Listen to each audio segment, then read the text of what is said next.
Welcome to learning tube channel. आज हम लोग मैथ का सेट 33 का सॉल्यूशन देखेंगे। इसमें पहला क्वेश्चन जो है इसमें दिया गया है कि ए बी एक साथ मिलकर एक कार्य को 28 दिन में करता है, यानी जब ए प्लस बी दोनों मिलकर काम करता है तो कितना दिन लेता है, 28 दिन लेता है।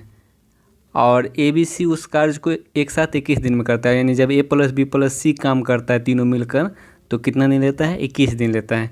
तो इसमें क्या चीज़ निकालना है, सी अकेला उस काम को कितना दिन में पूरा करेगा। अगर हम इस ए बी सी में से ए बी को माइनस कर देंगे तो सी का बच जाएगा, ए बी कट जाएगा और सी बच जाएगा। और टाइम एंड वर्क में माइनस करने का क्या तरीका है, ए गुना बी बाय ए माइनस बी। तो अगर हम सी का निकालना है तो इसमें से इसको माइनस करना पड़ेगा। तो माइनस कैसे करेंगे, 21 गुना 28 बटा 28 में से 21 गया 7, यानी 7 से कितना बार में कटेगा, 4 बार में, तो 21 चौका 84। इसका मतलब जो सी है वो 84 दिन में काम को कंप्लीट करेगा। अब नेक्स्ट सवाल देखते हैं। ये सवाल इजी है। अगर मान चलिए इसको 1/10 को क्या लिख सकते हैं, 0.1 प्लस 2/100 को क्या लिखता है, 0.02। फिर 3/100 को क्या, 1000 को क्या लिख सकते हैं, 0.003, क्योंकि नीचे 3 जीरो है तो दशमलव के बाद 3 अंक होना चाहिए। प्लस यहाँ नीचे 4 अंक है तो दशमलव के बाद 4 अंक होना चाहिए, तो 0004। ठीक है, अगर हम इसको जोड़ेंगे तो 0.1234, यानी इसका जो आंसर आएगा ऑप्शन नंबर डी हो जाएगा राइट आंसर। नेक्स्ट सवाल देखते हैं। 1/y माइनस एक्स और 1/2y और 1/y माइनस जेड समांतर श्रेणी में हो तो एक्स वाई जेड के बीच किस प्रकार का संबंध है। अगर ए बी सी समांतर श्रेणी में हो, समांतर श्रेणी में, तब जो ए बी सी का रिलेशन क्या होगा, वो 2b बराबर a प्लस सी, यानी इस बीच वाले का जो दोगुना होगा वो इस दोनों के योग के बराबर होगा। तो यहाँ पे ये a हो गया और ये b हो गया, ये b और ये c हो गया। तो इसमें अगर हम 1/2y को 2 से गुना करके ये ऐड कर सकते हैं, 1/y minus x plus 1/y minus Z, ये ऐड कर सकते हैं। अब हम अगर इसका कैलकुलेशन करेंगे तो कोई ना कोई रिलेशन मिल जाएगा, यानी ये 2 से 2 कट जाएगा तो यहाँ पे क्या बचेगा, 1/y बराबर, यहाँ पे हम एलसीएम लेंगे तो ये दोनों गुना हो जाएगा। अगर ये y पहले इससे गुना होगा तो y स्क्वायर हो जाएगा, फिर ये y अगर इससे गुना होगा तो माइनस वाई जेड हो जाएगा, फिर ये x इससे गुना होगा तो माइनस एक्स वाई हो जाएगा, और फिर ये x इस माइनस जेड से गुना होगा तो minus minus plus X Z हो जाएगा। फिर ये वाला टर्म यहाँ आ जाएगा, यानी y माइनस जेड अब प्लस ये वाला टर्म यहाँ चलेगा तो y माइनस एक्स। ठीक है, अब हम अगर इसका कैलकुलेशन आगे इस टर्म को तोड़ते हैं, देखिए ये y प्लस वाई 2y हो जाएगा, और 2y इसमें मल्टीप्लाई होगा तो ये क्या हो जाएगा, 2y स्क्वायर। अब फिर ये y से इस z में मल्टीप्लाई होगा तो माइनस वाई जेड, फिर ये y से अगर x में मल्टीप्लाई होगा तो minus X Y equal to, यहाँ पे क्या गया, y स्क्वायर, और यहाँ पे minus Y Z minus X Y और प्लस एक्स जेड। तो यहाँ पे ये वाई जेड से ये वाई जेड कैंसिल हो जाएगा, क्योंकि ये उधर जाएगा तो प्लस वाई जेड हो जाएगा और माइनस प्लस कैंसिल हो जाएगा, और ये एक्स वाई, ये भी एक्स वाई कैंसिल हो जाएगा, और ये वाई स्क्वायर अगर इधर आएगा तो 2y स्क्वायर में से एक वाई स्क्वायर बच जाएगा तो केवल वाई स्क्वायर बचेगा बराबर एक्स जेड। ऐसा कौन से ऑप्शन में दिया गया, तो ऑप्शन नंबर ए। तो जो इसका राइट आंसर होगा ऑप्शन नंबर ए हो जाएगा। यानी कहने का मतलब अगर ए बी सी समांतर श्रेणी में होता है तो जो बीच वाले का दोगुना होता है 2b, वो किसके बराबर हो जाता है, a प्लस सी के बराबर होता है। उसी तरह इसमें बीच वाले को दोगुना करके इसके बराबर कर दिए, फिर उसका कैलकुलेशन करने पे क्या रिलेशन आया, y बराबर एक्स जेड। अब नेक्स्ट सवाल देखते हैं। 175 की दो पूर्ण संख्याओं के गुणनफल के रूप में व्यक्त करने का कितने तरीके हैं। तो ऐसा सवाल जब भी आए तो कैसे बनाएंगे उसको, जैसे अगर हमें हम अगर बोलें कि 12 को हम लोग कितने तरीके से, कितने दो पूर्ण संख्या गुणनफल के रूप में कितने तरीके से व्यक्त कर सकते हैं, तो पहला क्या होगा 1 गुने 12, दूसरा क्या होगा 2 गुने 6, तीसरा क्या होगा 3 गुने 4, फिर चौथा क्या होगा 4 गुने 3। तो ये थोड़ा सा, अगर ये छोटा वैल्यू था तब तो हम निकाल लिए कि हाँ 3 फैक्टर हो गया, मतलब 3, यानी 3 तरीके से हम लोग इसको दो संख्याओं के गुणनफल के रूप में व्यक्त कर सकते हैं। 4 × 3 करेंगे तो फिर यही संख्या आ जाएगा। तो 3 ही तरीका से हम लोग इसको दो संख्या गुणनफल के रूप में व्यक्त कर सकते हैं। तो इसको अगर हम छोटा सवाल में ऐसे बना सकते हैं, लेकिन अगर बड़ा सवाल रहेगा तब कैसे बनाएंगे। जैसे अगर हम इसी सवाल को देखें तो 12 का गुणनखंड क्या क्या हो जाएगा, 1 2 3 4 6 12। 12 का गुणनखंड कितना हो गया, 2 2 4 2 6 गुणनखंड है 12 का। तो 12 का जब 6 गुणनखंड है तो कितना जोड़ा बन रहा है, जब 6 गुणनखंड है तो दो का पेयर लगाएंगे तो कितना जोड़ा बन जाएगा, 3 जोड़ा बनेगा। उसी तरह से अगर हमें टोटल गुणनखंड 175 का पता कर लेते हैं कि टोटल गुणनखंड कितना है, उसका आधा पेयर बनेगा। तो 175 का गुणनखंड हम लोग कैसे निकालेंगे, टोटल गुणनखंड कैसे निकालते हैं, सबसे पहले इसको फैक्टर कर देते हैं, यानी 5 का स्क्वायर गुने 7, 25 7 175।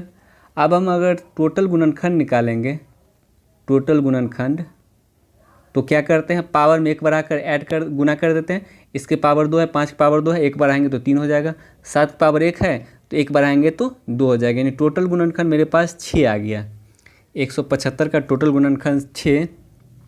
तो दो संख्या के गुणन के रूप में कितना तरीका से व्यक्त कर सकते हैं, तो 3 तरीका से व्यक्त कर सकते हैं। क्योंकि टोटल गुणनखंड 6 आया तो इसका मतलब 6 आया, तो पेयर में अगर हम उसको बनाएंगे तो 3 तरीका यानी 3 पेयर बनेगा। ऑप्शन नंबर 20 का राइट आंसर होगा। तो सबसे पहले टोटल गुणनखंड अगर मान चलिए 12 आता तब 6 पेयर आंसर होता। टोटल गुणनखंड 18 आता तब 9 पेयर होता। तो पहले हम टोटल गुणनखंड निकाल लेंगे, उसका आधा पेयर कर देंगे। अब नेक्स्ट सवाल आते हैं, ये स्क्वायर अगर हटेगा, ये वाला स्क्वायर, तो उधर जाके रूट हटेगा तो ये स्क्वायर हो जाएगा यहाँ पे, यानी 2 का पावर n + 2 बराबर क्या हो जाएगा, 64। 8 का स्क्वायर 64, यानी 2 का पावर n + 2 बराबर कितना हो जाएगा, 2 का पावर कितना, 2 दूना 4 दूना 8 दूना 16 दूना 32 दूना 64, यानी 2 का पावर 6 हो जाएगा। अब हम अगर दोनों बगल बेस सेम है, जब बेस सेम रहता है तो हम लोग क्या करते हैं, पावर को भी बराबर कर देते हैं, यानी n + 2 किसके बराबर हो जाएगा, 6 के बराबर हो जाएगा। तो n बराबर कितना हो जाएगा, ये 2 उधर जाके माइनस, यानी 6 में से 2 गए 4। ऑप्शन नंबर 20 का राइट आंसर होगा। अब नेक्स्ट सवाल देखते हैं। जैसे ये सवाल 0.6 के स्क्वायर का स्क्वायर कर सकते हैं, इसको पावर 4 है तो ये दोनों गुना हो जाएगा, माइनस 0.5 के स्क्वायर का स्क्वायर कर सकते हैं, डिवाइड बाय 0.6 का स्क्वायर और प्लस 0.5 का स्क्वायर। इस पूरे को a मान लेते हैं और ये पूरे को b मान लेते हैं। तो a का स्क्वायर माइनस b का स्क्वायर, तो ये क्या होता है, a + b × a - b, और एक बदले में कितना है, 0.6 का स्क्वायर प्लस 0.5 का स्क्वायर, a + b हो गया, इंटू a - b करेंगे तो 0.6 का स्क्वायर माइनस 0.5 का स्क्वायर, ये a - b हो गया, डिवाइड बाय अगर हम ये रखेंगे तो ये संख्या इसको काट देगा, तो मेरे पास केवल क्या बचेगा, 0.6 का स्क्वायर माइनस 0.5 का स्क्वायर। तो 6 का स्क्वायर 36 यानी 0.36 माइनस 5 का स्क्वायर 25 यानी 0.25, अगर हटाएंगे तो 0.11। ऑप्शन नंबर डी इसका राइट आंसर होगा। तो इसको पहले ए स्क्वायर माइनस बी स्क्वायर को फॉर्म में तोड़कर छोटा कर लेंगे, उसके बाद सवाल को ईजिली बना सकते हैं। नेक्स्ट सवाल आते हैं, 12 व्यक्ति एक कार्य को 8 दिन में पूरा करता है, जिससे टोटल काम हम लोग कैसे निकालते हैं, अगर आदमी को समय से गुना करेंगे, आदमी को अगर हम समय से गुना करेंगे तो टोटल काम आएगा। अगर 12 व्यक्ति एक कार्य को 8 दिन में पूरा करता है तो टोटल काम कितना हो जाएगा, 12 × 8, ये टोटल काम आएगा। अब इस टोटल काम को कैसे किया जाता है, उसके कार्य आरंभ करने के 3 दिन बाद 3 व्यक्ति और शामिल होता है। कहने का मतलब 12 व्यक्ति 3 दिन तक काम किया तो इतना काम कंप्लीट कर लिया। 3 दिन के बाद क्या होता है कि 3 व्यक्ति और आ गए, अब 15 व्यक्ति आ गया।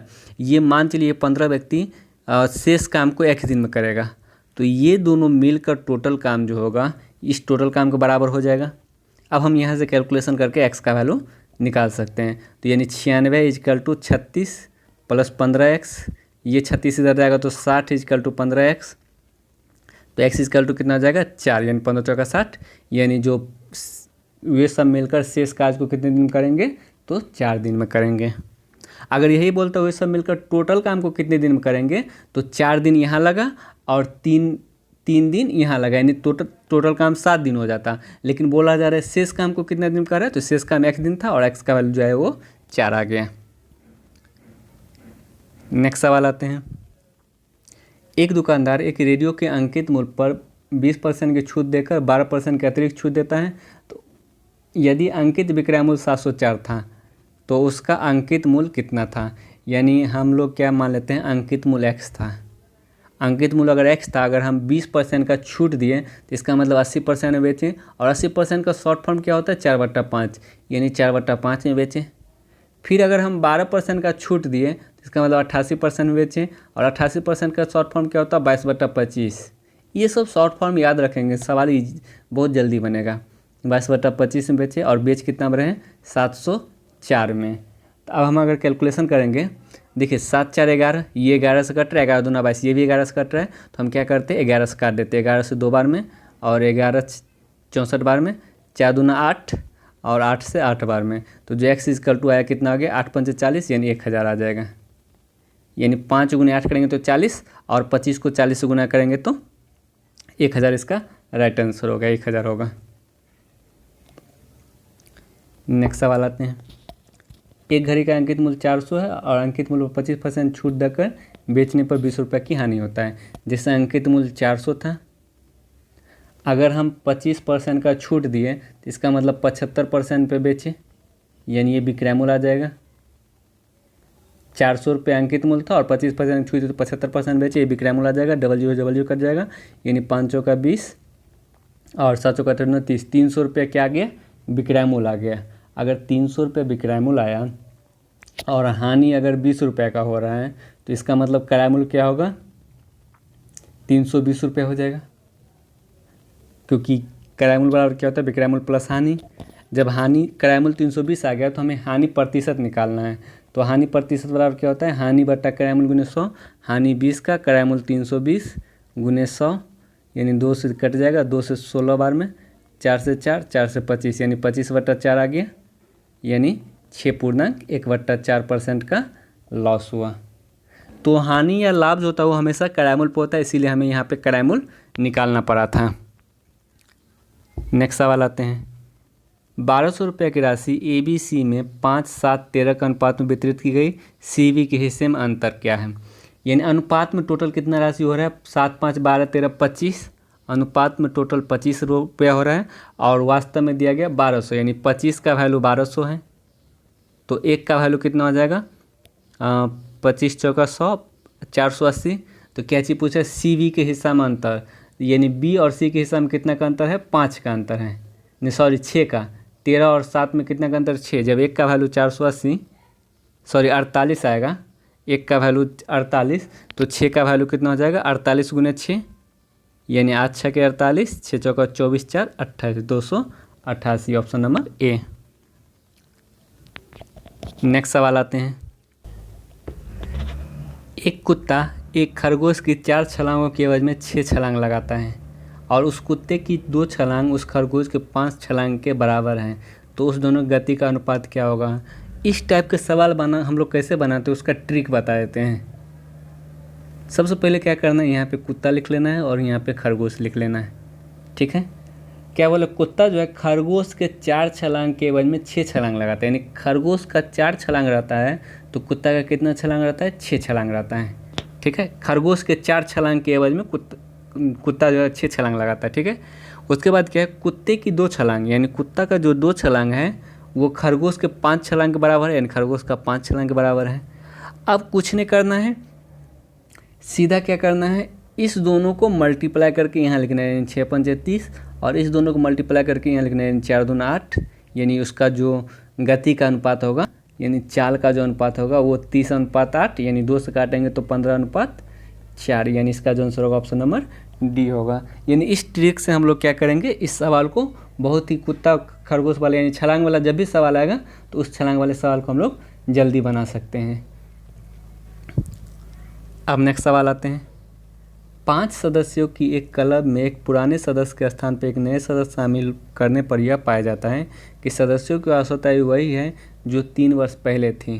तदनुसार उस पुराने सदस्य और उस नए सदस्य के लिए गए आयु में कितना वर्ष का अंतर है। यानी पाँच सदस्यों के क्लब में एक सदस्य जब चला जाता है, एक सदस्य चला गया और जो नया सदस्य आया इसके बीच में कुछ न कुछ डिफरेंस होना चाहिए। ठीक है, तो 3 साल में पांचों व्यक्ति में 15 वर्ष का अंतर होगा, लेकिन अंतर बिल्कुल नहीं है। तो इसका मतलब जो उस नया सदस्य और पुराना सदस्य है उसमें कितना वर्ष का अंतर होगा? 15 वर्ष का अंतर होगा।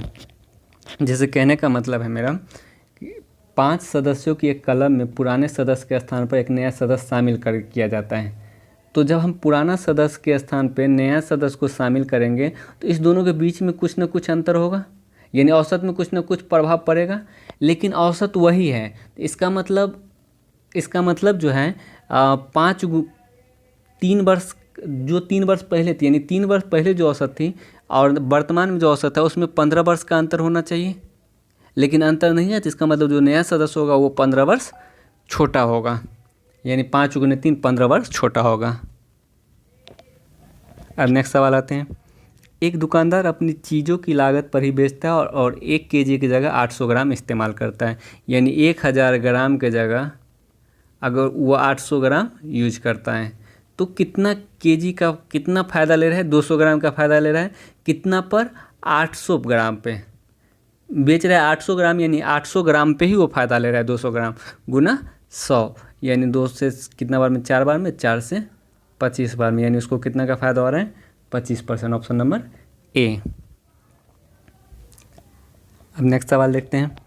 एक फल विक्रेता 50 kg आम 22 रुपये प्रति kg की दर से खरीदा, तो टोटल उसका जो किराया मूल्य होगा वो कितना हो जाएगा? 50 × 22 यानी 1100 रुपया टोटल किराया मूल्य आ जाएगा। अब क्या बोला? उनमें से कुछ आम को 30 रुपये प्रति kg की दर से बेचा और शेष को 20 रुपये प्रति kg की दर से बेचा और तदनुसार इसके कुल 25% का लाभ प्राप्त किया। तो इस टाइप का सवाल हम बेसिक से भी बना सकते हैं। जैसे मान चलिए x kg को हम ये 30 रुपये प्रति kg की दर से बेचे तो इतना रुपये विक्रय मूल्य आएगा, और बाकी बच गया 50 - x kg को अगर हम 20 रुपये प्रति kg की दर से बेचे तो इतना रुपये आएगा, और ये दोनों रुपया मिलाकर कितना हो जाएगा? 1100 का 125% के बराबर हो जाएगा। टोटल विक्रय मूल्य कितना आ जाएगा? टोटल विक्रय मूल्य 1100 था, यानी टोटल विक्रय मूल्य ये आ गया, और ये टोटल विक्रय मूल्य को भी हम टोटल विक्रय मूल्य को बराबर करेंगे।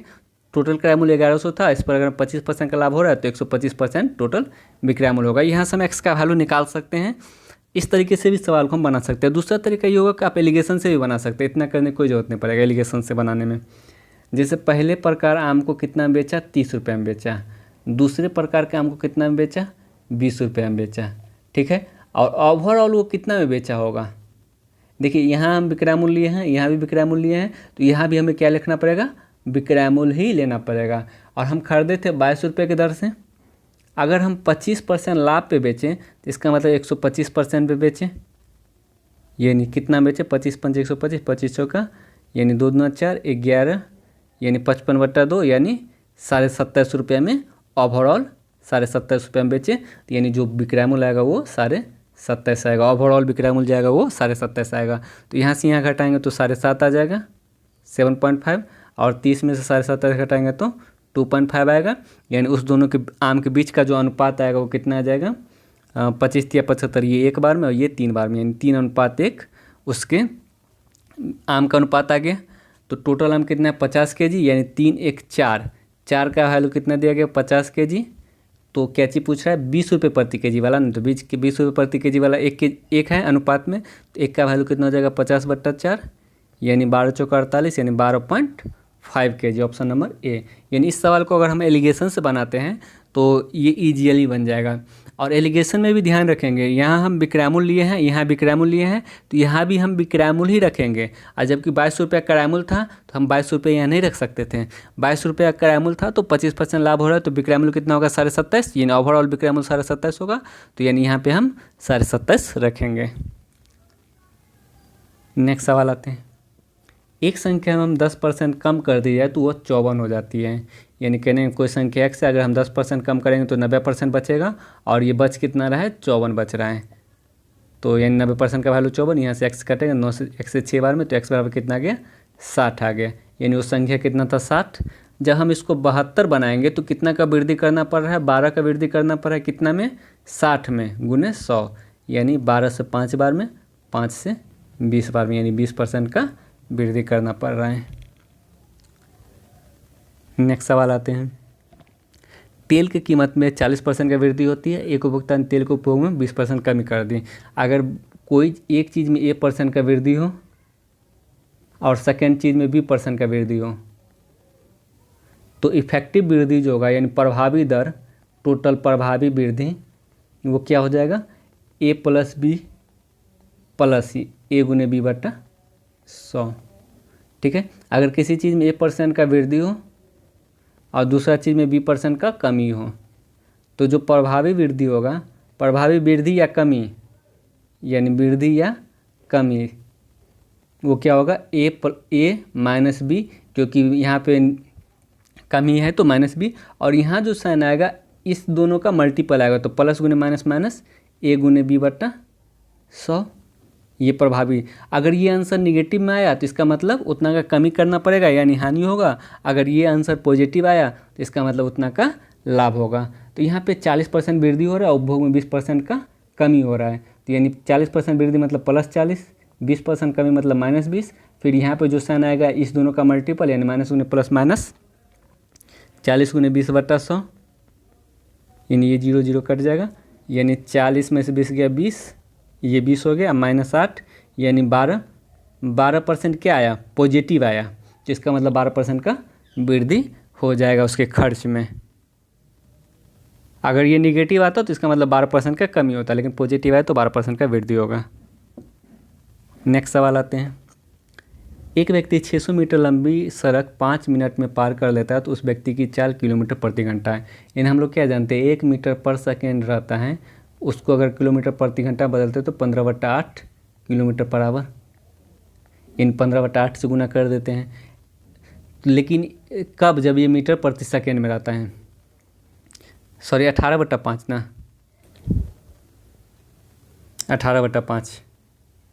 18/5 किलोमीटर पर आवर। तो ये कब, जब मीटर प्रति सेकेंड में रहता है। तो पहले यहाँ से हम स्पीड निकाल लेंगे। स्पीड कितना दिया गया है, 600 मीटर दूरी है और समय 5 मिनट लिया गया, तो हम इसको सेकेंड बदलेंगे तो 5 गुने 60, यानी मिनट को सेकंड बदलने के लिए 60 से गुना करते हैं। उसका चाल मीटर पर सेकंड में आ गया, और लेकिन आंसर जो है वो किलोमीटर पर आवर में निकालना है, तो 18/5 से गुना करना पड़ेगा।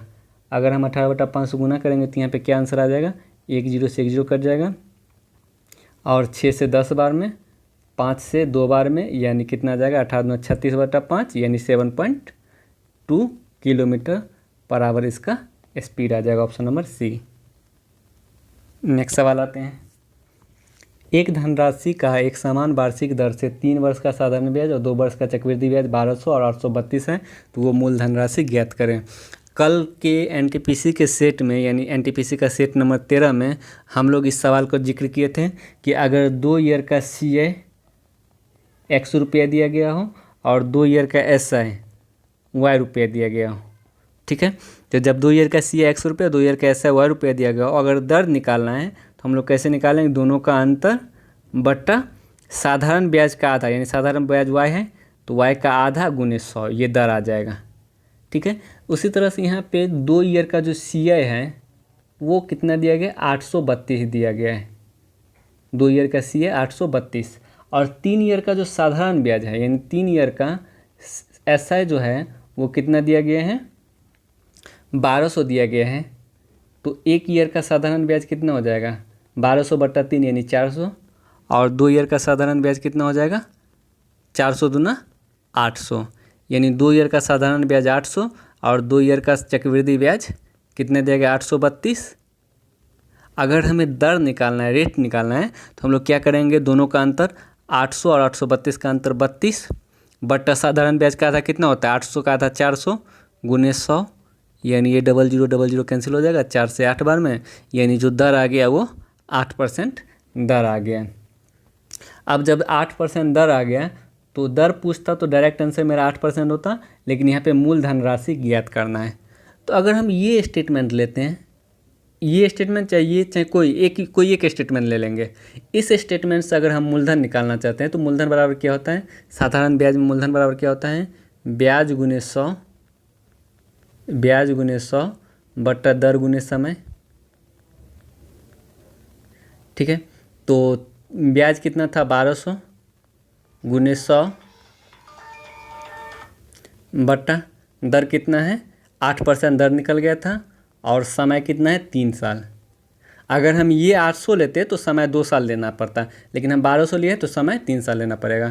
तो यानी ये 8 से कितना बार में कट जाएगा, 15 8 120 यानी 150 बार में, और ये 3 से कितना बार में 50 बार में, यानी 50 गुने 100 यानी 5000 रुपया जो आएगा वो मूलधन आ जाएगा। Option number D. ये सवाल हम लोग कल वाले एनटीपीसी के सेट में भी देख चुके थे, एनटीपीसी सेट 13 मैथ का। नेक्स्ट सवाल देखते हैं। एक ट्रैपीजियम का क्षेत्रफल 384 सेंटीमीटर स्क्वायर है, उसकी समानांतर भुजा 3:5 के अनुपात में है और उनके बीच की लंब की दूरी 12 सेंटीमीटर है। ट्रैपीजियम मतलब एक समलंब चतुर्भुज, यानी समलंब का जो भुजा का अनुपात दिया गया है वो 3:5, यानी ये भुजा की लंबाई अगर 3x है तो ये भुजा की लंबाई 5x, और इनके बीच का जो दूरी है वो 12 सेंटीमीटर दिया गया, यानी दूरी जो होता है हमेशा लंबवत होता है। और इसका क्षेत्रफल 384 दिया गया है, तो हम यहाँ से x का वैल्यू निकाल सकते हैं भुजा, यानी ट्रैपीजियम का समलंब का क्षेत्रफल क्या होता है, समलंब का क्षेत्रफल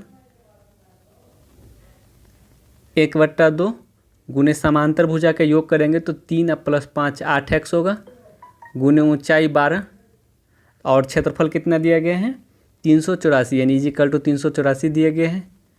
अब हम यहाँ से कैलकुलेशन करके x का वैल्यू निकाल सकते हैं, यानी 2 से कितना बार में 4 बार में, और 4 से कितना बार में 96 बार में, और 12 से 8 बार में, यानी x इक्वल टू कितना आ गया 8 आ गया। तो इसका मतलब ये भुजा कितना हो जाएगा 24, तो ये भुजा 8 पंचे 40। ठीक है, अब क्या पूछा है, यदि प्रत्येक समांतर भुजा में 2 सेंटीमीटर की वृद्धि किया जाए तो उस ट्रैपीजियम का क्षेत्रफल में कितना का वृद्धि होगा। यानी अब अगर हम नया समलंब का क्षेत्रफल निकालेंगे, नया समलंब